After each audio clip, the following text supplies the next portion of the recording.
തിന്നുന്നത് ബാക്കി വെക്കുന്നൊരു സ്വഭാവം നമുക്കുണ്ട്. ഭക്ഷണങ്ങൾ ബാക്കി വെക്കുക. കടയിൽ പോയൊരു ചായ കുടിച്ചാലും ഒരല്പം അവന് വെച്ചേക്കും. കാരണം മൊത്തം കുടിക്കാറില്ല, ഇവൻ ആക്രാന്തം പിടിച്ചിരിക്കുകയാണെന്ന് വിചാരിക്കും. ഇങ്ങനാണല്ലോ. എന്ന് ഭക്ഷണം കഴിക്കാൻ ഒരു വീട്ടിൽ ചെന്നിട്ട് കഴിഞ്ഞാൽ പരിപൂർണമായി കഴിക്കാറില്ല. കാരണം ആരെങ്കിലൊക്കെ പാത്രമൊക്കെ ഈ ഉസ്താദന്മാരൊക്കെ ഇരുന്ന് ഇങ്ങനെ നക്കി വടിക്കണാണ്. എന്താ ഈ മനുഷ്യൻ എന്താ പട്ടിണി നടന്നിട്ട് വരിക, അങ്ങനെ ചിന്തിക്കുക. ഉസ്താദന്മാരൊക്കെ ഭക്ഷണം കഴിച്ചിട്ട് പാത്രമൊക്കെ ഇങ്ങനെ നക്കി വടിക്കാറുണ്ട്, ഇങ്ങനെ തുടയ്ക്കാറുണ്ട്, കയ്യുറും ചാറുണ്ട്. ഇതൊക്കെ കാണുമ്പോൾ അവർ വിചാരിക്കും ഇയാള് പട്ടിണി നടന്നിട്ട് വരിക. എന്നല്ല എൻ്റെ പ്രിയമുള്ള സഹോദരങ്ങളെ, ഭക്ഷണം ബാക്കി വെക്കരുത്, ശാപം കിട്ടും. അള്ളാഹു നമ്മളെ കാക്കുമാറാകട്ടെ. എൻ്റെ പ്രിയമുള്ള സഹോദരങ്ങളെ, വീട്ടിൽ വിരുന്നുകാർ വരുമ്പോഴാണ് ഏറ്റവും കൂടുതൽ ബുദ്ധിമുട്ടിക്കുന്നത്. വീട്ടിൽ വിരുന്നുകാർ വന്നാൽ ഭക്ഷണം വിളമ്പി കൊടുക്കാൻ പാടില്ല. ഏറ്റവും നല്ലത് ഭക്ഷണം വിളമ്പി കൊടുക്കരുത്. വിളമ്പി കൊടുത്താൽ എല്ലാം കൂടെ എടുത്ത് ആ മനുഷ്യന്റെ പാത്രത്തിൽ ഇട്ടിട്ട് അയാളെ ബുദ്ധിമുട്ടിക്കും. തിന്നാൻ പറ്റുമോ? എല്ലാം കൂടെ വാരിയിടും. നമ്മൾ വിളമ്പി വാരിയിട്ട് കഴിഞ്ഞാൽ ഒന്നി ആ മനുഷ്യനെ ബുദ്ധിമുട്ടിക്കും, അല്ലെങ്കിൽ പിന്നെ പടച്ചവൻ എന്തോ ഇങ്ങനെ കൈ വറച്ചിട്ടാ വിളമ്പണത്, ഇത്തിരി ഇടത്തുള്ളൂ. അപ്പൊ അയാൾ വിചാരിക്കും എന്താ മനുഷ്യൻ ഇങ്ങനെ അണിക്കണേ. സത്യത്തിൽ വീട്ടിൽ വിരുന്നുകാർ വന്നാൽ ഭക്ഷണം എടുത്തു വെക്കണം. ആ മനുഷ്യനെ കൊണ്ടുവന്ന് ഡൈനിങ് ടേബിളിന്റെ മുന്നിൽ ഇരുത്തിയിട്ട് പറയണം, ഇത് നിന്റെ വീട്, നിനക്ക് ഇഷ്ടമുള്ളത് എടുത്ത് തിന്നോ, അള്ളാഹു ഈമാൻ നൽകുമാറാകട്ടെ. അതാണ് സന്തോഷം. ഇത് നിന്റെ ഭവനം, നീ ആവശ്യമുള്ള നീ എടുത്ത് തിന്നെ, ഒരു കുഴപ്പമില്ല. അങ്ങനെ അപ്പൊ ബുദ്ധിമുട്ടിക്കലാകില്ല, ഭക്ഷണം ബാക്കി കളയൂല. അള്ളാഹു നമുക്ക് ഈമാൻ നൽകി അനുഗ്രഹിക്കുമാറാകട്ടെ. മൂന്നാമത്തെ കാര്യം, എൻ്റെ പ്രിയമുള്ള സഹോദരങ്ങളെ, തിന്നുന്ന പാത്രത്തിനകത്ത് തന്നെ വേസ്റ്റ് വെക്കുന്നവരാ നമ്മൾ. അള്ളാഹു കാക്കുമാറാകട്ടെ. തിന്നുന്ന പാത്രം എത്ര വലിയ VIP ആണെങ്കിലും നോക്കിക്കേ, പടച്ചവൻ എങ്ങനെ കേട്ട് തിന്നാ എല്ല് സൈഡിൽ കാണും. പാത്രത്തിന്റെ ഒരു സൈഡിൽ എല്ല്, ഇപ്പുറത്തെ സൈഡിൽ മീന്, ഇപ്പുറത്തെ കരിയാപ്പല, ഇത്രയും മുളക്, എല്ലാം ചുറ്റുഭാഗത്ത്. എൻ്റെ പ്രിയമുള്ള സഹോദരങ്ങളെ, ഞാനിത് ആരോടാ പറയേണ്ടത്? നടന്ന് തിന്നുന്ന ആൾക്കാരോടാ, നിന്ന് തിന്നുന്ന ആൾക്കാരോട് ഇത് പറയും. ഇന്ന് കല്യാണത്തിലൊക്കെ പോയി കഴിഞ്ഞാൽ അവനവന്റെ ഇഷ്ടത്തിന് വിളമ്പിക്കോണം, നിന്ന് തിന്നോണം. തിന്നോ, കുഴപ്പമൊന്നുമില്ല. നിന്ന് തിന്നണമെങ്കിൽ തിന്നാം, നിന്ന് കുടിക്കണമെങ്കിൽ കുടിക്കാം. മരുന്നുകളില്ലാത്ത രോഗം അല്ലാഹു തരുമെന്ന് അഷ്റഫുൽ ഖൽഖി നബി മുഹമ്മദ് മുസ്തഫ. മരുന്നുണ്ടാകില്ല പെങ്ങളെ, മരുന്നുണ്ടാകില്ല. രാവിലെ നിന്റെ വീട്ടില് ഓട്ട മത്സരവാ, ഉമ്മായി മോനും കൂടെ. രാവിലെ 8 മണിയായി മക്കളെ സ്കൂളിൽ വിടാ, നിന്നല്ല തിന്നുന്നത്, ഓടിയിട്ടാ തിന്നണേ. അള്ളാഹു പടച്ചവനെ ഓടിക്കോ, അവസാനം ഹോസ്പിറ്റലിന്റെ ചുറ്റും കിടന്ന് ഓടേണ്ട ഒരു ഗതി നിനക്ക് അള്ളാഹു തരുമെന്ന് നബി മുഹമ്മദ് മുസ്തഫ സല്ലല്ലാഹു അല്ലേ. രാവിലെ വീട്ടിൽ നോക്കണം, ഓടിച്ചിട്ടാ. എന്തേ നിന്റെ മക്കളെ പിടിച്ച് ഇരുത്തിയിട്ട് കൊടുക്കാറില്ല? നിന്റെ മക്കളെ പിടിച്ചിരുത്താൻ നിനക്കല്പം നേരത്തെ എഴുന്നേറ്റാൽ എന്ത് സംഭവിക്കാം? എന്റെ പ്രിയപ്പെട്ടവർ, അവസാനം മക്കൾ കിടന്ന് കരയുന്നത് കാണേണ്ടി വരും. അല്ലാഹു കാക്കുമാറാകട്ടെ. എന്റെ പ്രിയമുള്ള സഹോദരങ്ങൾ, അതുകൊണ്ട് തിന്നുന്ന പാത്രത്തിൽ വേസ്റ്റ് വെക്കരുത്, അത് താഴെ വെക്കണം. ഡൈനിങ് ടേബിളിന്റെ മുകളിൽ വെക്ക്, അല്ലെങ്കിൽ വേസ്റ്റ് വെക്കുന്ന പാത്രത്തിനകത്ത് തിന്നുന്ന പാത്രത്തിൽ വെക്കരുത്. അതൊരു ജീവിയുടെ സ്വഭാവമാണ്. വേസ്റ്റിന്റെ നടുക്ക് നിന്ന് തിന്നുന്നത് കണ്ടിട്ടുണ്ട് നമ്മളൊക്കെ, ഞാനിത് പറയുന്നില്ല. അല്ലാഹു കാക്കുമാറാകട്ടെ. എന്റെ പ്രിയമുള്ളവരെ, മറ്റ് ചിലര് കയ്യിൽ വെച്ചിട്ടേ തിന്നത്തുള്ളൂ. ചിലർക്ക് ഭക്ഷണം ഡൈനിങ് ടേബിൾ ഒന്നും പോരാ, കൈയുടെ മുകളിൽ വെച്ചിട്ട്, ഇല്ലെങ്കിൽ മടിയിൽ വെച്ചിട്ട്, അങ്ങനെയും തിന്നാൻ പാടില്ല. ശരീരത്തിൽ വെച്ചിട്ട് ഭക്ഷണം കഴിക്കുന്നവന് ദാരിദ്ര്യമുണ്ടാകും. അള്ളാഹു നമ്മളെ കാക്കുമാറാകട്ടെ. അപ്പൊ ഇന്ന് മുതൽ ഇൻഷാ അല്ലാ ഈ പറഞ്ഞ 3 കാര്യങ്ങൾ സൂക്ഷിക്ക്, നിന്റെ വീട്ടിൽ സന്തോഷവും സമാധാനവും ഉണ്ടാകും. അള്ളാഹു നമുക്ക് ഈമാൻ നൽകി അനുഗ്രഹിക്കുമാറാകട്ടെ. അപ്പൊ ഇൻഷാ അല്ലാ സൂക്ഷിച്ചൂടെ? ഇന്ന് മുതൽ വലത് കൈ കൊണ്ട് വെള്ളം കുടിക്കൂ, അല്ലെങ്കിൽ വലത് കൈയുടെ മുകളിൽ വെച്ചിട്ടേ കുടിക്കൂ. 2 എനിക്ക് ആവശ്യമുള്ളതേ കഴിക്കത്തുള്ളൂ, ഞാൻ വേസ്റ്റാക്കി കളയില്ല. 3 ഉസ്താദ് തിന്നുന്ന പാത്രത്തിനകത്ത് വേസ്റ്റ് വെക്കൂല, നിന്നും നടന്നും തിന്നൂല. അള്ളാഹു നമുക്ക് ഈമാൻ നൽകി അനുഗ്രഹിക്കുമാറാകട്ടെ. അള്ളാഹുവിന്റെ പ്രവാചകൻ സ്വല്ലല്ലാഹു അലൈഹി വസല്ലമ തങ്ങൾ പറയുകയാണ്, അള്ളാഹുവിന്റെ പ്രവാചകന്റെ ഒരു സുന്നത്ത് ഇന്ന് മുതൽ മുറുകെ പിടിക്കാമെന്ന് തീരുമാനമെടുത്ത് ഈ സദസ്സിലിരുന്ന് കൊണ്ട് കൈ ഉയർത്തിയവരുണ്ടല്ലോ, അള്ളാഹു ഇന്ന് തരുന്ന പ്രതിഫലം പറയാ, പടച്ച റബ്ബി ദുനിയാവിൽ തരുന്ന പ്രതിഫലം പറയാ, മൻ ഹാഫള അലാ സുന്നതി അക്റമഹുല്ലാഹു ബിഅർബഅതി ഹിസാൽ. ഒരു ബിസ്മില്ല പറയാ തീരുമാനമെടുത്തവർക്കുള്ള പ്രതിഫലമാ, ഒരു ബിസ്മില്ല പറയാ തീരുമാനമെടുത്തവർക്കുള്ള പ്രതിഫലമാ. അല്ലാഹുവിന്റെ പ്രവാചകൻ പറയുകയാ, ഈ ദുനിയാവിൽ വെച്ച് തന്നെ നിനക്കതിന് പ്രതിഫലം തരുമെന്ന് പ്രവാചകൻ പഠിപ്പിക്കുമ്പോ ഒന്നാമത്തെ പ്രതിഫലം എന്തെന്നറിയുമോ വാപ്പാ? എന്റെ പ്രിയപ്പെട്ട ചെറുപ്പക്കാരാ, അല്ലാഹുവിന്റെ റസൂൽ പറയുകയാ, അല്ലാഹുവിന്റെ പ്രവാചകൻ പറയുകയാ, അൽ മഹബ്ബത്തു ഫീ ഖുലൂബിൽ ബററാ. എല്ലാവർക്കും പബ്ലിസിറ്റി കിട്ടണമെന്ന് വല്ലാത്ത ആഗ്രഹമാ. നാട്ടുകാരെ മുഴുവനും ബഹുമാനിക്കുന്ന ആദരിക്കുന്ന മനുഷ്യനാകണമെന്ന് വല്ലാത്ത ഭോഗമാ. സ്വന്തം ഫ്ലെക്സ് അടിച്ച് വെക്കുന്നവരുണ്ട്, പരസ്യമായി സദഖ കൊടുക്കുന്നവരുണ്ട്, 4 പേര് കാണെ പള്ളി കെട്ടിക്കൊടുക്കുന്നവരുണ്ട്. എന്റെ പ്രിയമുള്ളവരെ, അള്ളാഹുവിന്റെ പ്രവാചകന്റെ സുന്നത്ത് മുറുകെ പിടിക്കുമെന്ന് തീരുമാനമെടുത്ത എന്റെ പ്രിയപ്പെട്ട ചെറുപ്പക്കാരാ, അള്ളാഹു ഇഷ്ടപ്പെട്ടവരുണ്ടല്ലോ, അള്ളാഹു ഇഷ്ടപ്പെട്ടവരുണ്ടല്ലോ. അവരുടെ ഹൃദയത്തിനകത്ത് അള്ളാഹു നിനക്കൊരു സ്ഥാനം തരുമെന്ന് നബി മുഹമ്മദ് മുസ്തഫ സല്ലല്ലാഹു അലൈഹി വസല്ലമ തങ്ങൾ പറയുകയാ. അള്ളാഹു ഇഷ്ടപ്പെട്ട ആൾക്കാരുണ്ടല്ലോ, അവരുടെ ഹൃദയത്തിൽ അള്ളാഹു നിനക്കൊരു സ്ഥാനം തരും. ഒരു പള്ളിയിലെ ഇമാമിന്റെ അടുക്കലെങ്ങാണം നിന്നെ കുറിച്ച് ചോദിച്ചാ അവിടെ നിന്ന് പറയും, ഈ നാട്ടിലെ ചെറുപ്പക്കാർക്കിടയിൽ ഒരു നല്ല ചെറുപ്പക്കാരനാ, ഈ നാട്ടുകാര് നിന്നെ ബഹുമാനിക്കും. ഒരു കള്ളുകുടികനും പെണ്ണുപിടികനും പലിശ തിന്നുന്നവനും വൃത്തികെട്ടവരുമല്ലടാ. 5 നേരം പടച്ചിറപ്പിന്റെ പള്ളിയിൽ വന്ന് നിസ്കരിക്കുന്ന ഉപ്പമാരുണ്ടല്ലോ, ഹജ്ജ് ചെയ്ത ഹാജിയാക്കന്മാരുണ്ടല്ലോ, നിസ്കാര തടമ്പുള്ള ഉപ്പമാരുണ്ടല്ലോ, കയ്യിലെ തസ്ബീഹ് നടത്ത് കയ്യിലെ തസ്ബീഹും പിടിച്ച് പടച്ചിറപ്പിന് ശുക്ർ ചെയ്ത് നടക്കുന്ന ഉമ്മമാരുണ്ടല്ലോ. അള്ളാന്റെ റസൂല് പറയുകയാ, അവരുടെ ഹൃദയത്തിനകത്ത് അല്ലാഹു നിനക്കൊരു സ്ഥാനം തരുമെന്ന് നബി മുഹമ്മദ് മുസ്തഫ. അവര് നിന്നെ ബഹുമാനിക്കുമോര്, അവര് നിന്നെ ആദരിക്കുമോര്, നിനക്ക് അല്ലാഹു അങ്ങനെ ഒരു പ്രതിഫലം തരുമെന്ന് പ്രവാചകൻ പഠിപ്പിക്കുമ്പോ രണ്ടാമത്തെ പ്രതിഫലം എന്തെന്നറിയോ? അൽ മഹബ്ബത്തു ഫീ ഖുലൂബിൽ ഫുജറാ. രണ്ടാമത്തെ പ്രതിഫലം എന്തെന്നറിയുവോ? ഈ ലോകത്ത് ഒരാളെയും നീ ഭയപ്പെടണ്ട, ഈ ലോകത്ത് ഒരു ശക്തിയെയും, അള്ളാന്റെ റസൂല് പറയുന്നു, ഈ പ്രപഞ്ചത്തിൽ ഒരു സൃഷ്ടിയെയും നീ ഭയപ്പെടണ്ട. അബിസബില്ല, എല്ലാവരും നിന്നെ ഭയപ്പെടും ചെറുപ്പക്കാരാ. അള്ളാഹുവിന്റെ പ്രവാചകന്റെ സുന്നത്ത് മുറുകെ പിടിച്ച എല്ലാവരും നിന്നെ ഭയക്കും. ഒരു നിന്റെ ശത്രു നിന്നെക്കാലം കഴിവുള്ളവനാകട്ടെ, പവറുള്ളവനാകട്ടെ, പടമുള്ളവനാകട്ടെ, രാഷ്ട്രീയ ഫലമുള്ളവനാകട്ടെ, ആരോഗ്യമുള്ളവനാകട്ടെ, എത്ര വലിയ കൊലകൊമ്പനാണെങ്കിലും അള്ളാഹു അവന്റെ ഹൃദയത്തിനകത്ത് പേടി കൊടുക്കുമെന്ന് പ്രവാചകൻ പഠിപ്പിക്കുമ്പോ അള്ളാഹുവിന്റെ പ്രവാചകന്റെ പ്രിയപ്പെട്ട സ്വഹാബിയാണ് മഹാനായ ഇബ്നു ആമിർ റളിയല്ലാഹു തആല അൻഹു. പ്രവാചകന്റെ സുന്നത്ത് മുറുകെ പിടിക്കുന്ന ചെറുപ്പക്കാരനാണ്. അള്ളാഹുവേ, രാജ്യത്തെ രാജാക്കന്മാരെ മുഴുവനും യൂറോപ്പിന്റെ ഭരണാധികാരികളെ വിരുന്നിന് വിളിക്കുമ്പോ ഇബ്നു ആമിർ എന്ന് പറയുന്ന ചെറുപ്പക്കാര് യൂറോപ്പിന്റെ കൊട്ടാരത്തിലേക്ക് കടന്നു ചെല്ലുകയോ. രാജാക്കന്മാരെ മുഴുവനും കൊട്ടാരത്തിന്റെ നടുവിലിരിപ്പുണ്ട്. അവസാനം ഭക്ഷണം കഴിക്കാൻ സമയമായി. എല്ലാവരും ഭക്ഷണപാത്രത്തിന്റെ മുന്നിലേക്ക് കഴിക്കാനിരിക്കുമ്പോ ഇബ്നു ആമിർ എന്ന പ്രവാചകന്റെ സുന്നത്ത് മുറുകെ പിടിക്കുന്ന ചെറുപ്പക്കാർ അവിടെ നിന്ന് കൈ കഴുകിയിട്ട് വന്ന് ബിസ്മി പറഞ്ഞുകൊണ്ട് ഭക്ഷണപാത്രത്തിലേക്ക് കൈയിടുകയോ. അവിടെ നിന്ന് ബിസ്മി പറഞ്ഞുകൊണ്ട് ഭക്ഷണം കഴിക്കാൻ തുടങ്ങുകയാണ്. ഭക്ഷണം കഴിച്ചു കൊണ്ടിരിക്കുമ്പോ സുബ്ഹാനല്ലാഹ്,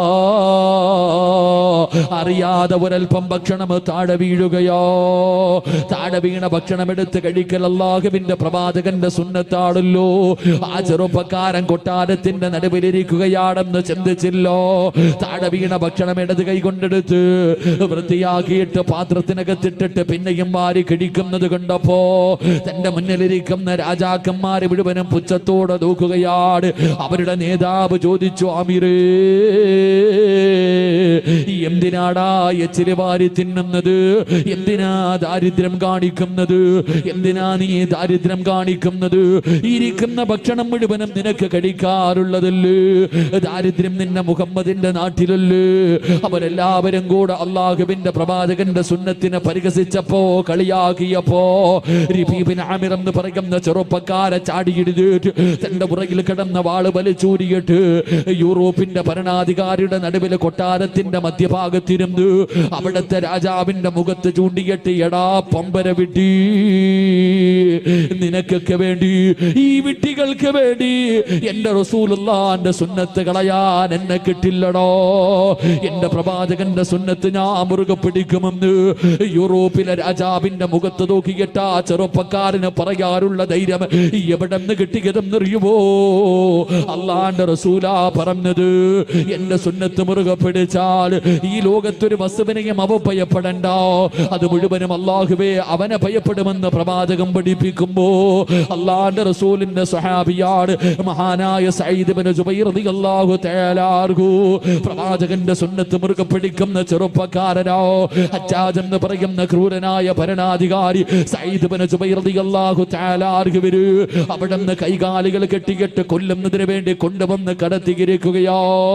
സഈദ് ഇബ്നു ജുബൈർ റളിയല്ലാഹു തആല അൻഹുവിന്റെ തല എനിക്ക് വെട്ടണമെന്ന് പറഞ്ഞു ഹജ്ജാജ് എന്ന് പറയുന്ന ക്രൂരനായ ഭരണാധികാരി അല്ലാഹുവേ ഇവനെ എനിക്ക് കൊല്ലണമെന്ന് പറഞ്ഞിട്ട് വാളെടുത്തിട്ട് വെട്ടുന്നതിന് വേണ്ടി മുകളിലേക്ക് ഉയർത്തുമ്പോ ഹജ്ജാജ് എന്ന് പറയുന്ന ക്രൂരനായ ഭരണാധികാരിയോട് സഈദ് ഇബ്നു ജുബൈർ എന്ന് പറയുന്ന ചെറുപ്പക്കാരൻ അവിടുന്ന് വിളിച്ചു, ഹജ്ജാജേ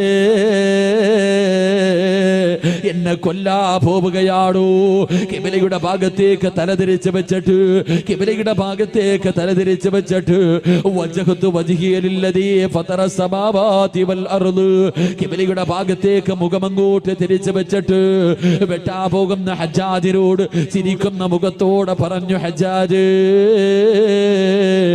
എടാ എന്റെ ജീവിതം അല്ലാഹുള്ളതോ, എന്റെ ആയുസ് പടച്ചറപ്പിനുള്ളതാടാ, എന്നെ കൊന്നാലും എനിക്കൊന്നുമില്ലടോ.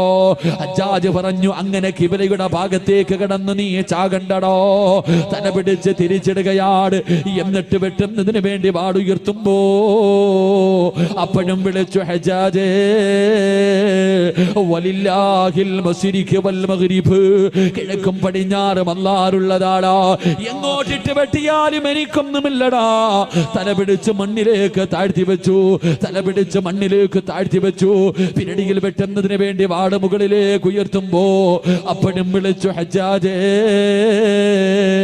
മണ്ണിലേക്ക് മുഖം താഴ്ത്തി വെച്ചിട്ട് എന്നെ വെട്ടിക്കൊന്നാൽ എനിക്കൊന്നുമില്ലടാ. മിൻഹാ ഖലഖനാകും വഫീഹാ നുഈദുകും വമിൻഹാ നുഖ്രിജുകും താറത്തൻ നുഖ്റാ. പടച്ചറപ്പന്നെ മണ്ണിൽ നിന്നാടാ സൃഷ്ടിച്ചത്, ആ മണ്ണിലേക്ക് തന്നെയാണ് മടക്കുന്നത്. അവിടെന്ന് വിളിച്ചു പറയുമ്പോ ഹജ്ജാജിനെ വല്ലാത്ത ദേഷ്യം വന്നു. അവസാനം പിടിച്ച് മലർത്തി കിടത്തിയിട്ട് അതാ തന്റെ കഴുത്തിന് വെട്ടുന്നതിന് വേണ്ടി വാട് മുകളിലേക്ക് ഉയർത്തുമ്പോ അപ്പോഴും ചിരിച്ചുകൊണ്ട് വിളിച്ചു, ഹജ്ജാജേ ഫഅൈനമാ തുവല്ലൂ ഫസമ്മ വജ്ഹുല്ലാഹ്. എങ്ങനെ ഇട്ട് വെട്ടിക്കൊന്നാലും എനിക്കൊന്നുമില്ലടോ. ഇത് പറയാറുള്ള തന്നെ വെട്ടാ പോകുന്നവന്റെ മുഖത്ത് നോക്കി കെട്ടിച്ചിരിക്കുന്ന മുഖത്തോട് പേടിയില്ലാതെ പറയാറുള്ള ധൈര്യം എവിടെ നിന്ന് കിട്ടിയതെന്നറിയുവോ? അല്ലാഹുവിന്റെ റസൂലാ പറഞ്ഞത് എന്റെ സുന്നത്ത് മുറുകെ പിടിച്ചാൽ സർവചരാചരങ്ങളും അവനെ ഭയപ്പെടുമെന്ന് നബി മുഹമ്മദ് മുസ്തഫ സല്ലല്ലാഹു അലൈഹി വസല്ലമ തങ്ങൾ പറയുമ്പോ കയ്യുയർത്തിയ ഉപ്പ, കയ്യുയർത്തിയ പെങ്ങള്, പടച്ചറപ്പ് നിനക്ക് തരുന്ന മൂന്നാമത്തെ പ്രതിഫലം എന്തെന്നറിയോ? ഒരുത്തന്റെ മുന്നിലും നിനക്ക് കൈനീട്ടേണ്ട ഗതി അല്ലാഹു തരില്ല. വെള്ളിയാഴ്ച പള്ളിയുടെ മുന്നിൽ പോയി പടച്ചവരെ യാചിക്കുന്ന ഒരവസ്ഥയുണ്ടല്ലോ, പിരിവെടുക്കുന്ന ഒരവസ്ഥയുണ്ടല്ലോ. ഒരു നേരത്തെ ഭക്ഷണത്തിന് വേണ്ടി, മരുന്ന് വാങ്ങാൻ വേണ്ടി, മക്കൾക്ക് ചികിത്സ നടത്താൻ വേണ്ടി, പെമ്മക്കളെ കെട്ടിച്ചു കൊടുക്കാൻ വേണ്ടി പിരിവെടുക്കുന്ന ഒരവസ്ഥയുണ്ടല്ലോ. അല്ലാഹു നിനക്ക് തരില്ലെന്ന് നബി മുഹമ്മദ് മുസ്തഫ. ഈ ഉയർത്തിയ കൈ നിനക്ക് പൊക്കേണ്ട ഗതി വരൂല. ഒരു മനുഷ്യന്റെ മുന്നിലും നീട്ടി യാചിക്കേണ്ട അവസ്ഥ തരൂല. അല്ലാഹു നിന്റെ റിസ്കില് അല്ലാഹു ബർക്കത്ത് ചെയ്യുമെന്ന് പ്രവാചകം പഠിപ്പിക്കുമ്പോ നാലാമത്തെ പ്രതിഫലം എന്തേ? അല്ലാഹുവിന്റെ പ്രവാചകന്റെ സുന്നത്ത് ഇന്നത്തെ രാത്രി മുതൽ മരിക്കുന്ന കാലത്തോളം മുറുകെ പിടിക്കുമെന്ന് തീരുമാനമെടുത്ത ഉപ്പാ, നിന്റെ ആഗ്രഹമെന്ത്? നിന്റെ അഭിലാഷമെന്ത്? മരിക്കുന്ന സമയം ലാ ഇലാഹ ഇല്ലല്ലാഹ് പറഞ്ഞു മരിക്കാൻ നിനക്ക് വല്ലാത്ത മോഹമല്ലേ? മരിക്കുന്ന സമയത്ത് ഈമാനോടുകൂടി മരിക്കണമെന്ന് നിനക്ക് വല്ലാത്ത മോഹമല്ലേ? അള്ളാഹുവിന്റെ പ്രവാചകന്റെ സുന്നത്ത് മുറുകെ പിടിച്ചോ, അള്ളാഹു തരുന്ന നാലാമത്തെ പ്രതിഫലം നിന്റെ ഈമാൻ അള്ളാഹു ഉറപ്പിക്കുമെന്ന് നബി മുഹമ്മദ് മുസ്തഫ സല്ലല്ലാഹു അലൈഹി വസല്ലമ തങ്ങൾ പറയുകയോ, ഈമാൻ ഉറയ്ക്കും ചെറുപ്പക്കാരാ, ഈമാൻ ഉറയ്ക്കും പൊന്നുമോര്, അള്ളാഹു നിന്റെ ഈമാൻ ഉറപ്പിച്ചു തരും ചെറുപ്പക്കാരോ. എന്റെ പ്രിയപ്പെട്ട പെങ്ങള്,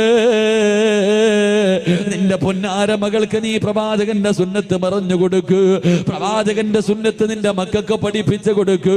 പടച്ചവര് ഇന്ന് മുസ്ലിം പെൺകുട്ടികൾ കണ്ടവന്മാരുടെ കൂടെ ഓടുന്ന കാലവോ, പടച്ച റബ്ബിന്റെ ദീനിനെ നാണം കെടുത്തിയിട്ട് ഈ സമുദായത്തിന് പേരുദോഷം കൊടുത്തിട്ട് കണ്ടവന്റെ കൂടെ ഓടുന്ന മുസ്ലിം പെണ്ണുങ്ങളുടെ കാലവാ. കോടതികളുടെ മുന്നിൽ കിടന്ന് യാചിക്കുന്ന ഉപ്പമാരെ കണ്ടിട്ടില്ലേ, ഉമ്മമാരെ കണ്ടിട്ടില്ലേ? എന്റെ പ്രിയപ്പെട്ട ചെറുപ്പക്കാരാ, എന്റെ പ്രിയപ്പെട്ട പെങ്ങളെ, നിന്റെ പൊന്നുമോളുടെ ഈമാൻ ഉറയ്ക്കടോ, നിന്റെ പൊന്നുമോളുടെ ഈമാൻ ഉറയ്ക്കടോ. ഈമാൻ എന്ന് പറഞ്ഞാൽ എങ്ങനെയെന്നറിയുമോ? അത് കണ്ടവന്റെ സൗന്ദര്യത്തിന്റെ മുന്നിൽ തോറ്റുപോകുന്ന ഈമാനല്ല, ഒരുത്തന്റെ പണത്തിന്റെ മുന്നില്, ഒരുത്തന്റെ പ്രലോഭനങ്ങൾക്ക് മുന്നില് തകർന്നു പോകാത്ത ഈമാനാണ് പെങ്ങള്.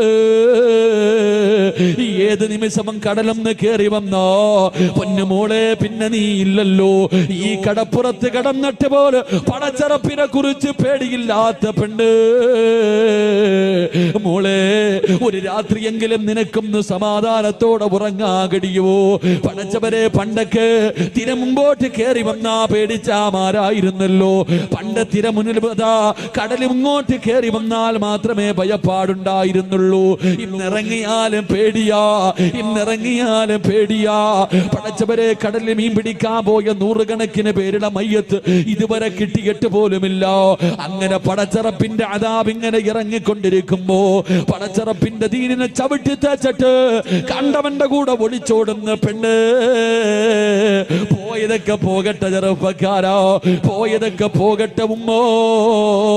എന്റെ പ്രിയപ്പെട്ട പെമ്മക്കളോട് പറയുകയാ, എന്റെ പ്രിയപ്പെട്ട പെമ്മക്കളോട് പറയുകയാ, മോളെ, ഈമാനെന്ന് പറഞ്ഞാൽ എങ്ങനെയെന്നറിയുവോ? മുസ്ലിം പെണ്ണെന്ന് പറഞ്ഞാൽ എങ്ങനത്തെവളെന്നറിയുവോ? മഹാനായ അസ്റഫുൽ ഖൽഖ് നബി മുഹമ്മദ് മുസ്തഫ സല്ലല്ലാഹു അലൈഹി വസല്ലമ തങ്ങള് ഉസ്മാൻ ഇബ്നു അഫ്ഫാൻ റളിയല്ലാഹു തആല അൻഹു രണ്ടുപേരും കൂടെ മരുഭൂമിയിലൂടെ നടന്നു പോകുമ്പോ ഒരു പെണ്ണിനെയും തന്റെ ഭർത്താവിനെയും ശരീരത്തിലെ വസ്ത്രങ്ങൾ മുഴുവനും അടിച്ചു മാറ്റിയിട്ട് പട്ടിയെ തല്ലുന്നത് പോലെ ഖുറൈശികളിട്ട് തല്ലിച്ചതയ്ക്കുകയോ.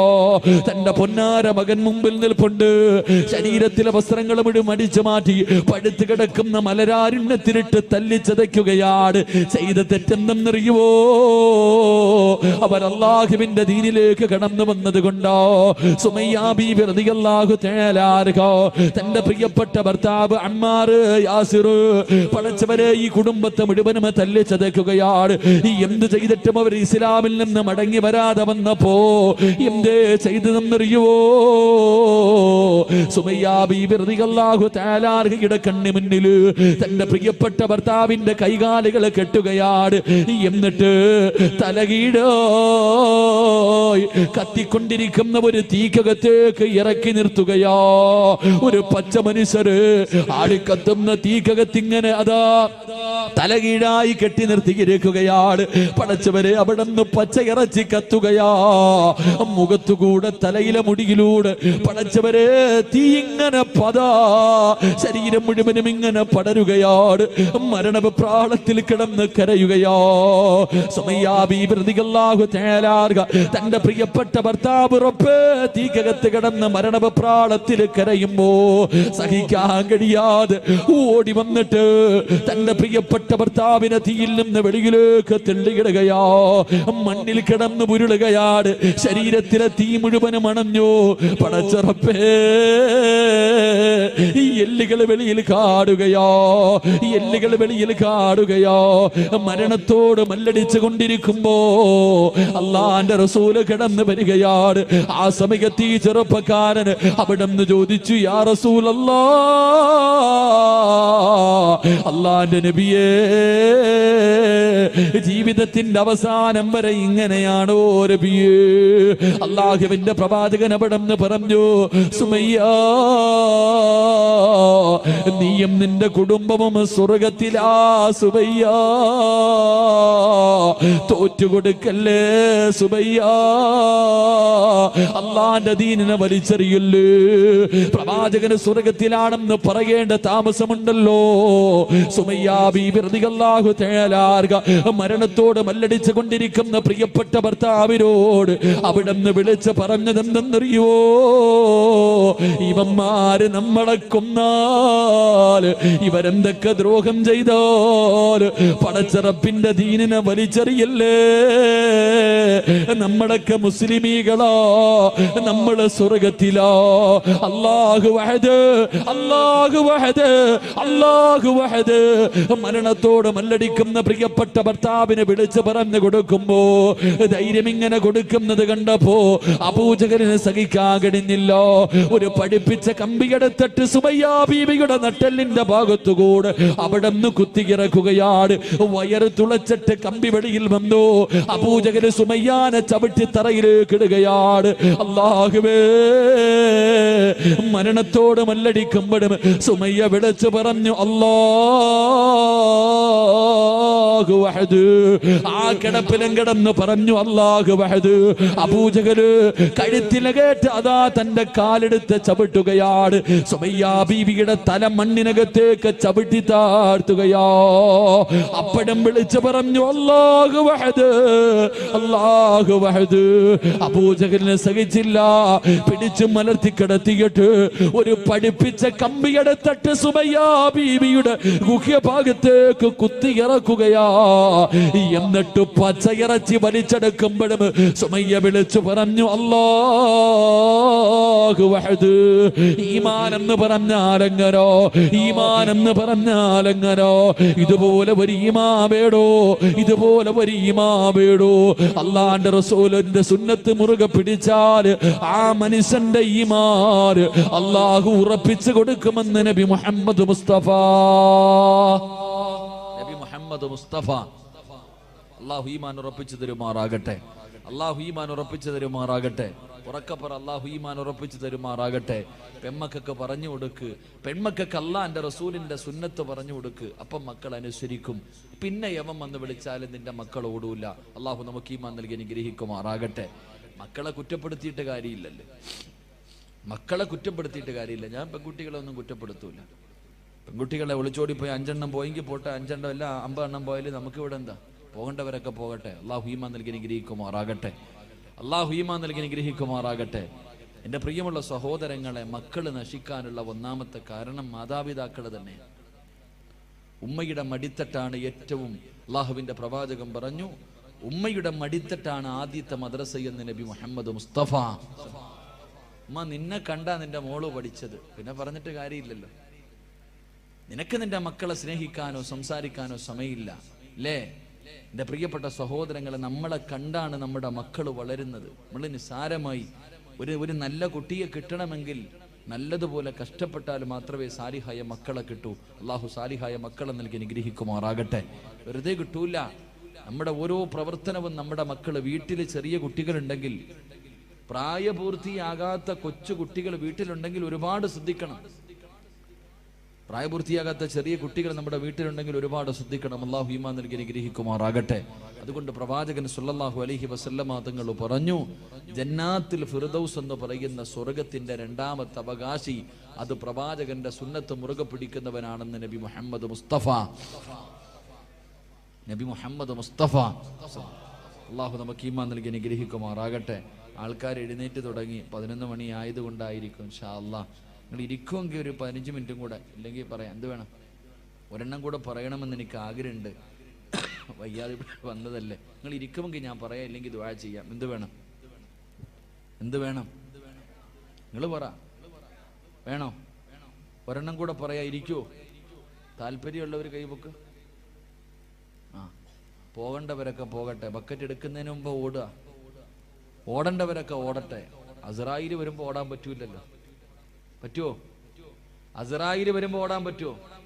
ധൈര്യം ഉണ്ടെങ്കിൽ ഓടി നോക്കണം കേട്ടാ. ഇൻഷാ അല്ലാഹ് അല്ലാഹു ഈമാൻ നൽകുമാറാകട്ടെ.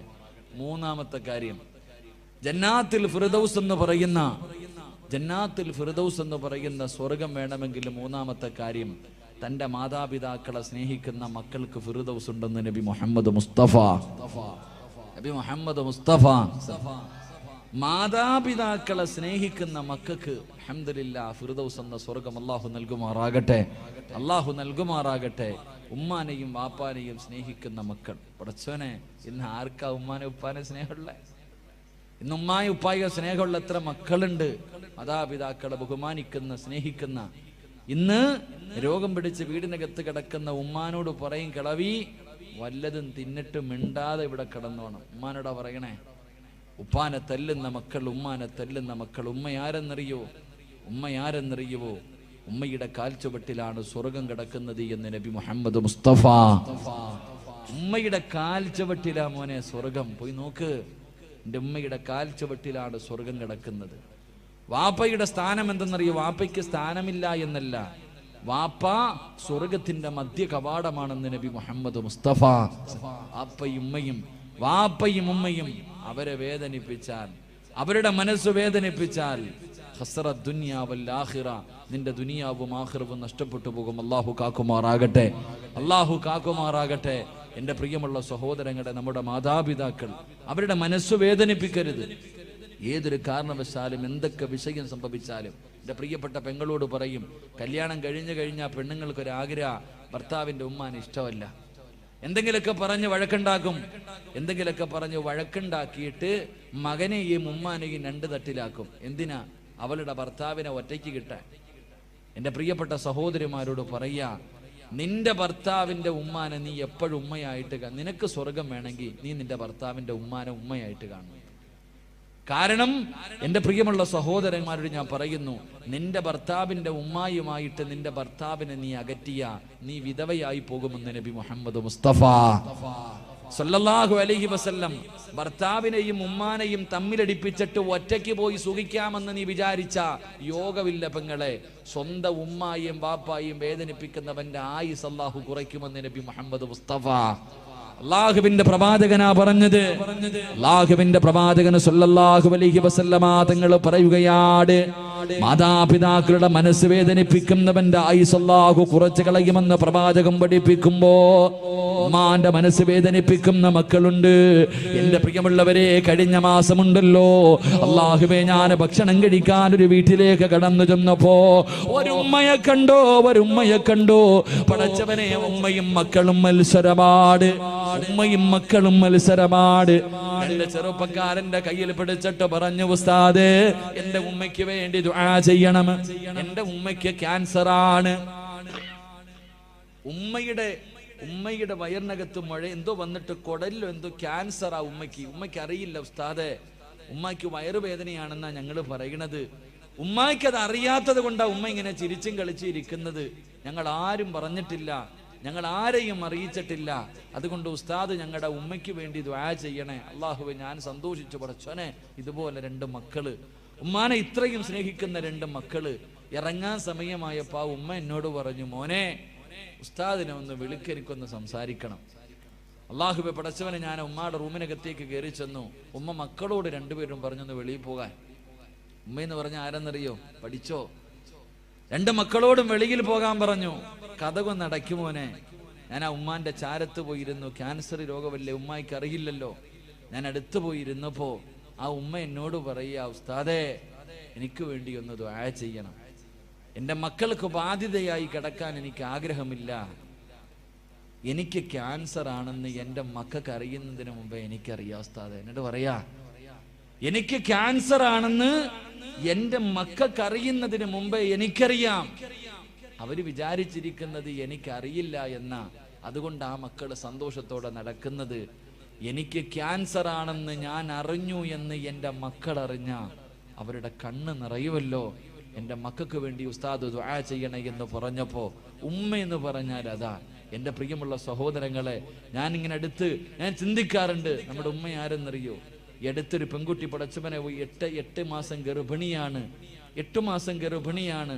ഹോസ്പിറ്റലിൽ കൊണ്ടുപോയപ്പോൾ ഡോക്ടർ പറഞ്ഞു സീരിയസാ. ഈ കുഞ്ഞിനെ പ്രസവിച്ച ഉമ്മ മരിച്ചു പോകും. അല്ലാഹുവേ പടച്ചോനെ, ഉമ്മയുടെ വില എന്തെന്നറിയോ? ഹോസ്പിറ്റലിൽ കൊണ്ടുപോയി 8 മാസം ഗർഭിണിയായ പെണ്ണിനോട് ഡോക്ടർ പറയാ, ഈ കുഞ്ഞിനെ പ്രസവിക്കണ സമയത്ത് ഉമ്മ മരിച്ചു പോകാൻ സാധ്യതയുണ്ട്, വളരെ സീരിയസാ. ആ സമയത്ത് ആ പെണ്ണ് ചോദിച്ചെന്തെന്നറിയോ ഉസ്താദേ? ആ പെണ്ണ് ചോദിച്ചെന്ന് ഡോക്ടറോട് ചോദിക്കാ, എനിക്ക് എന്ത് വന്നാലും കുഴപ്പമില്ല, എൻ്റെ കുഞ്ഞിന് കുഴപ്പമൊന്നുമില്ലല്ലോ. നിങ്ങൾ ആലോചിക്കേ, പ്രസവിക്കുന്ന സമയത്ത് ആ പെണ്ണ് മരിക്കാൻ വരെ 99% സാധ്യതയുണ്ട്. അപ്പോഴും അവളെ കുറിച്ചല്ല ചിന്തിച്ചത്, ചിന്തിച്ചത് ഡോക്ടറെ, എൻ്റെ വയറ്റിൽ കിടക്കണ കുഞ്ഞിനൊന്നും ഇല്ലല്ലോ. അതാ നമ്മുടെ ഉമ്മ. അള്ളാഹു നമുക്ക് ഈമാൻ നൽകുമാറാകട്ടെ. എൻ്റെ പ്രിയപ്പെട്ട പെമ്മക്കളോട്, ഓടേണ്ടവർക്കൊക്കെ ഓടാം, ഒളിച്ചോടേണ്ടവർക്കൊക്കെ ഓടാം. ഓടിക്ക് കുഴപ്പമൊന്നുമില്ല. നിന്റെ ഉമ്മാനെ നാട്ടുകാർ മുഴുവനും വ്യഭിചാരി എന്ന് വിളിക്കും, നിനക്ക് കുഴപ്പമില്ലല്ലോ. നാട്ടുകാർ മുഴുവനും ഉമ്മാന്റെ സ്വഭാവമല്ലേ മോട് കാണിക്കൂ എന്ന് നാണം കെടുത്തിയാലും നിനക്കൊന്നുമില്ല. പ്രശ്നം 2-3 ഒരാഴ്ച മുമ്പാണെന്ന് തോന്നുന്നു, ഒരാഴ്ച മുമ്പ് പള്ളികളിലൊക്കെ പോയി പിരിവെടുത്തൊരു വാപ്പ. പള്ളിയിൽ എല്ലാ വെള്ളിയാഴ്ച പള്ളിയിൽ പോയി പിരിവെടുക്കും തന്റെ മോളെ കെട്ടിക്കാൻ. അല്ലാഹു പടച്ചോനെ 5-6 പവൻ സ്വർണം ആ പാവ ഉപ്പ പിരിച്ചു. ഞായറാഴ്ച കല്യാണം, വെള്ളിയാഴ്ച വൈകിട്ട് പള്ളിയിൽ നിന്ന് പിരിവായിട്ട് വാപ്പ വന്നപ്പോ പടച്ചോനെ, ആ പെൺകുട്ടി ഒരുത്തന്റെ കൂടെ ഒളിച്ചോടിപ്പോയി. അള്ളാഹു ആ വാപ്പ വീണതാ ഇതുവരെ എഴുന്നേറ്റിട്ടില്ല. അള്ളാഹു അദ്ദേഹത്തിന് ആഫിയത്ത് കൊടുക്കുമാറാകട്ടെ. ഓടേണ്ടവർക്കൊക്കെ ഓടാ. എൻ്റെ മുസ്ലിം പെണ്ണുങ്ങളോട് ഞാൻ ചോദിക്കട്ടെ, എനിക്ക് അഭിമാനമുണ്ട് പെണ്ണെ. എൻ്റെ ചെറുപ്പക്കാരികളായ പെൺകുട്ടികളോട് പറയടി, എൻ്റെ പെങ്ങളോട് ഞാൻ പറയാ, പൊന്നുമോളെ, ഈ നാട്ടിൽ ഈ കൂട്ടത്തിലൊരു പെണ്ണിരിപ്പുണ്ട്. ഞാൻ പറയാ, സഹാബി വനിതയുടെ ചരിത്രമൊന്നും ഞാൻ പറയില്ല. നിങ്ങളുടെ കൂട്ടത്തിൽ ഒരു പെൺകുട്ടി ഇരിപ്പുണ്ട്, 34 വയസ്സുണ്ട് ആ പെണ്ണിനെട്ടാ. എടി, അവളാണ് നല്ല ഉപ്പായ്ക്കും ഉമ്മായ്ക്കും പറഞ്ഞവള്.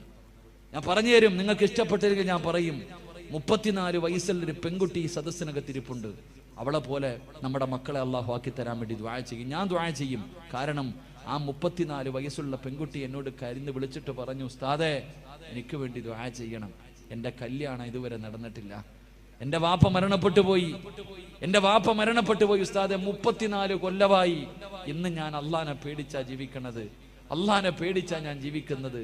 പടച്ചോനെ, എനിക്കൊരു നല്ല ജീവിതം കിട്ടാൻ ഒരു സ്വന്തം സഹോദരനെ പോലെ എനിക്ക് വേണ്ടി ദുആ ചെയ്യണേ എന്ന് പറഞ്ഞൊരു പെണ്ണി സദസ്സിലിരിക്കുന്നുണ്ട്.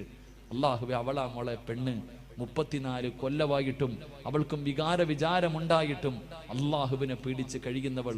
എന്നെങ്കിലും ഒരിക്കൽ അള്ളാഹു നല്ല ഒരു ജീവിതം തരുമെന്ന പ്രതീക്ഷയോടെ ഈ സദസ്സിൽ ആ പൊന്നുമോളിരിപ്പുണ്ട്. അള്ളാഹുവേ, ആ മകൾക്ക് നീ നല്ലൊരു ജീവിതം കൊടുക്കണേ പടച്ചവനെ.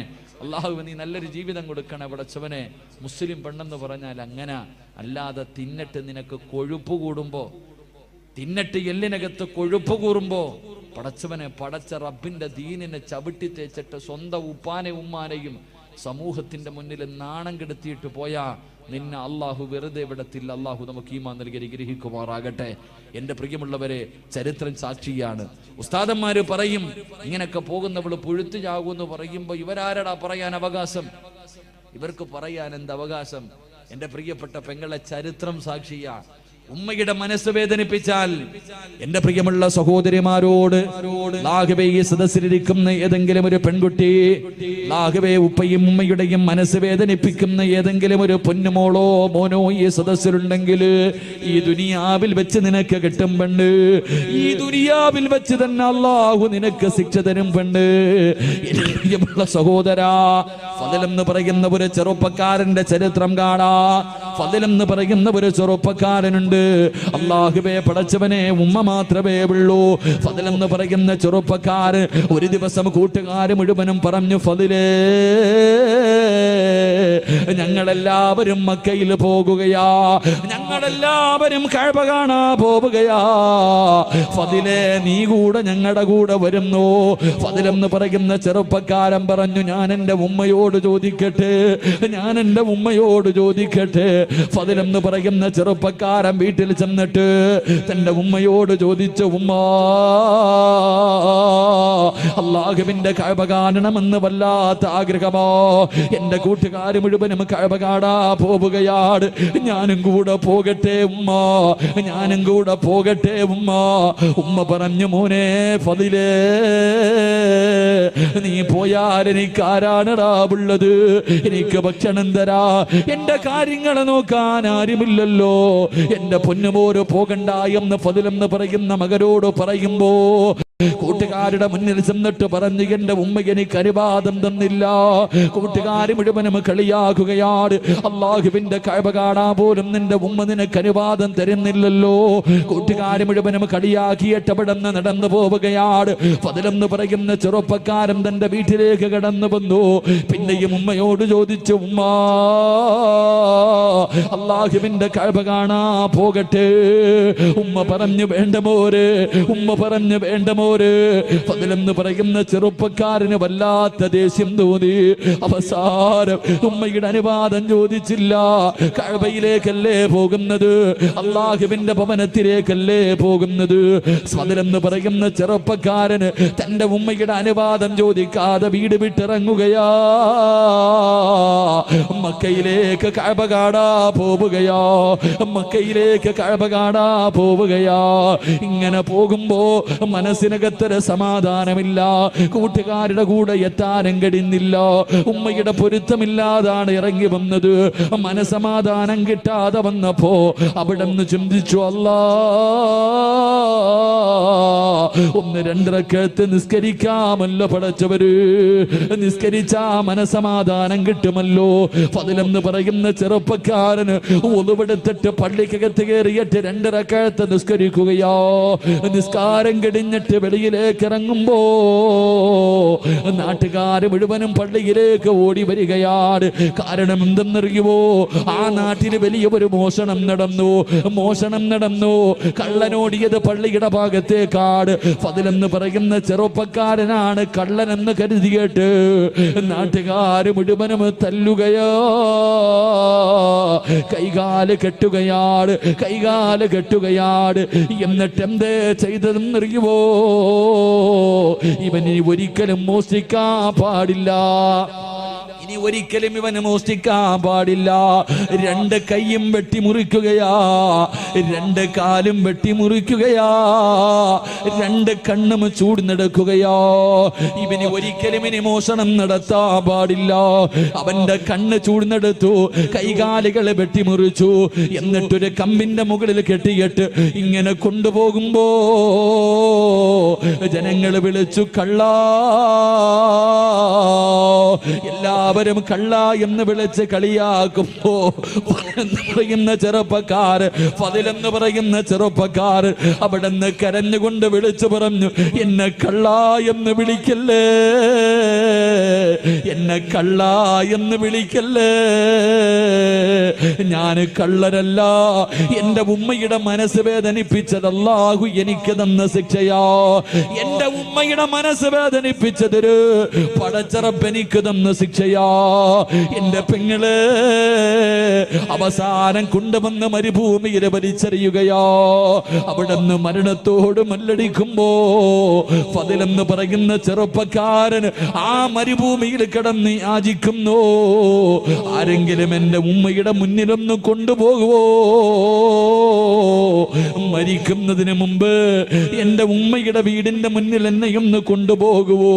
ഒന്ന് പൊരുത്തം ചോദിക്കാരാ, എന്റെ ഉമ്മയോടൊന്ന് പൊരുത്തം ചോദിക്കാരാ. മരണത്തിന്റെ വേളയിൽ പടച്ചവരെ വഴിയിൽ കിടന്ന് യാചിക്കുന്നത് കണ്ടപ്പോ ഏതോ യാത്രക്കാര് പറഞ്ഞ അടയാളം വെച്ചൊരു വീടിന്റെ മുന്നിൽ കൊണ്ടുവന്ന് വെക്കുകയാണ്. വീടിന്റെ മുന്നിൽ കൊണ്ടുവച്ചു. പടച്ചറപ്പേ, വാതില് തുറന്നിട്ടൊരു ഉമ്മ ഇറങ്ങി വരികയാണ്. ആ യാത്രക്കാര് ചോദിച്ചു, ഉമ്മ, ഈ കിടക്കുന്ന ചെറുപ്പക്കാരനെ അറിയുമോ ഉമ്മ? ഈ ചെറുപ്പക്കാരനെ അറിയുമോ ഉമ്മ?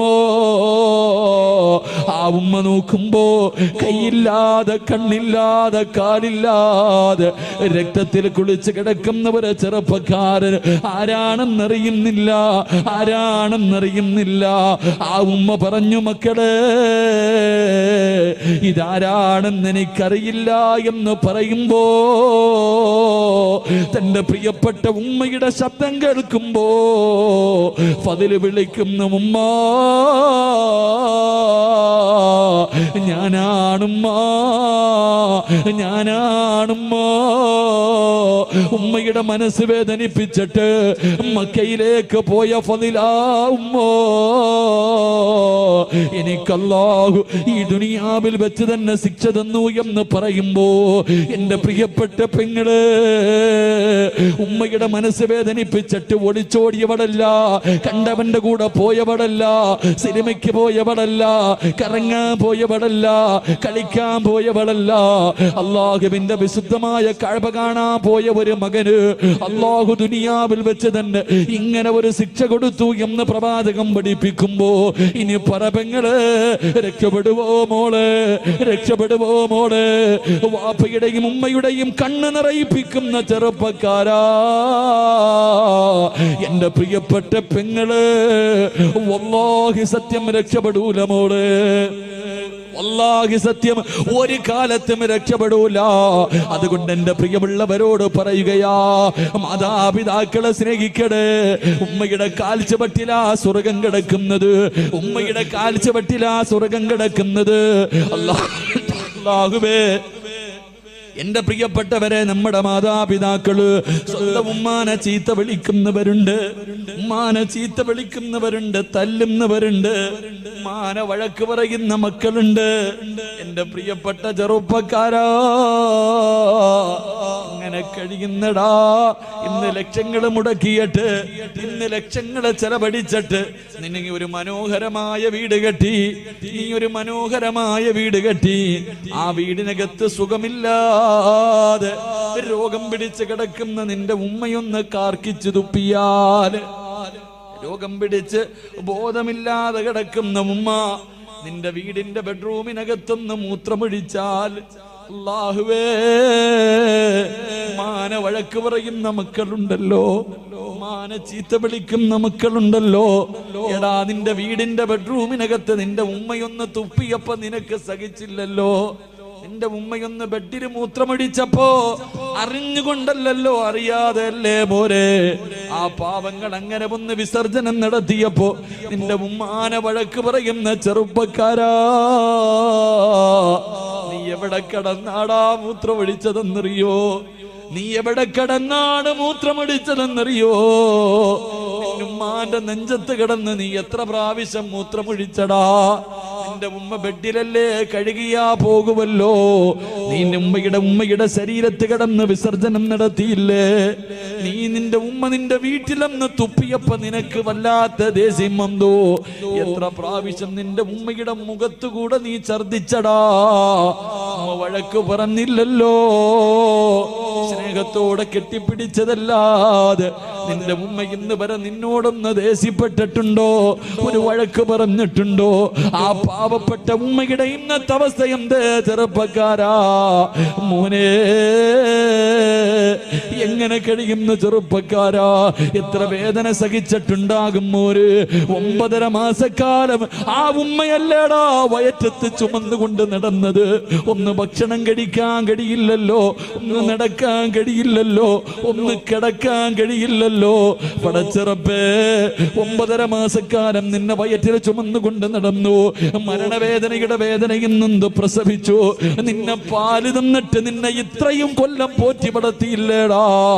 നിനക്കെങ്ങനെയാ നിന്റെ ഉമ്മയുടെ മനസ്സ് വേദനിപ്പിക്കാൻ കഴിയുന്നത്? വാപ്പയെ വേദനിപ്പിക്കാൻ കഴിയുന്നത്? കുത്തുവാക്ക് പറയാൻ കഴിയുന്നത്? എന്റെ പ്രിയമുള്ള ചെറുപ്പക്കാരാ, ഉമ്മയെ സ്നേഹിക്കുമോരെ, വാപ്പയെ സ്നേഹിക്കുമോരെ, അവര് മരിക്കുന്ന കാലം വരെ നോക്കിയാ പോര്. അവരുടെ പൊരുത്തമില്ലെങ്കിൽ നിനക്ക് രക്ഷപ്പെടാൻ കഴിയില്ല ചെറുപ്പക്കാരാ. അല്ലാഹുവേ, ഉമ്മയ്ക്ക് അല്ലാഹുവേ പടച്ചവനെ, ഞങ്ങളുടെ ജീവിച്ചിരിക്കുന്ന മാതാപിതാക്കൾക്ക് നീ ആഫിയത്തും ദീർഘായുസ്സും നൽകണേ അല്ലാ. അല്ലാഹുവേ പടച്ചവരെ, രോഗം പിടിച്ചിട്ട് വേദന സഹിക്കാൻ കഴിയാതെ വീടിനകത്ത് കിടന്ന് കരയുന്നത് കാണേണ്ട അവസ്ഥ തരല്ലേ അല്ലാ. അല്ലാഹുവേ മരണപ്പെട്ടു പോയി ഞങ്ങളുടെ വാപ്പയുടെയും ഉമ്മയുടെയും ഖബർ നീ സ്വർഗ്ഗ പൂങ്കാവനമാക്കണേ അല്ലാ. അവരുടെ ഖബർ വിശാലമാക്കണേ റബ്ബേ. അല്ലാഹുവേ സ്വർഗ്ഗത്തിന്റെ കവാടം അവരുടെ ഖബറിനകത്ത് തുറന്നു കൊടുക്കണേ അല്ലാ. അല്ലാഹുവേ ഞങ്ങളെയും കാത്ത് സ്വർഗത്തിന്റെ കവാടത്തിന്റെ മുന്നിൽ ഞങ്ങളുടെ മാതാപിതാക്കളെ കാത്തു നിൽക്കണേ അല്ലോ. അവരെ സ്വർഗത്തിൽ കൊണ്ടുപോകുന്ന മക്കളായി ഞങ്ങളെ നീ സ്വീകരിക്കണേ റബ്ബേ. ഈ സദസ് അതിനൊരു സബബാക്കണേ അല്ലാ. സംഘാടകരെ ബക്കറ്റുമായിട്ട് നിങ്ങളുടെ മുന്നിലേക്ക് വരികയാ. മനസ്സറിഞ്ഞിട്ടൊരു സദക്ക നിങ്ങൾക്ക് വേണ്ടിയല്ല, നിങ്ങൾക്ക് വേണ്ടിയല്ല, നിങ്ങൾക്ക് ജന്മം നൽകിയ നിങ്ങളുടെ വാപ്പയ്ക്കും ഉമ്മയ്ക്കും വേണ്ടി. അല്ലാഹുവേ 10-25 പെൺകുട്ടികളുടെ കല്യാണം നടത്തുന്ന സംഘാടകരാ, നിങ്ങളുടെ മുന്നിലേക്ക് വരുമ്പോ നിന്റെ ഉമ്മാനെ നിനക്ക് ഓർമ്മ വരണം, നിന്റെ ഉപ്പാനെ നിനക്ക് ഓർമ്മ വരണം. മരിച്ച് കബറിൽ കിടക്കുന്ന ആ പാവങ്ങളുടെ ഖബറിനകത്ത് ഇന്ന് സ്വർഗത്തിന്റെ കവാടം തുറക്കണമെന്ന ഒരു നിയത്തോടെ ഒരു ജാരിയായ സദക്ക. ബിസ്മില്ലാ, എല്ലാവരും കൈകൊണ്ടെടുത്തോ. ബിസ്മില്ലാ.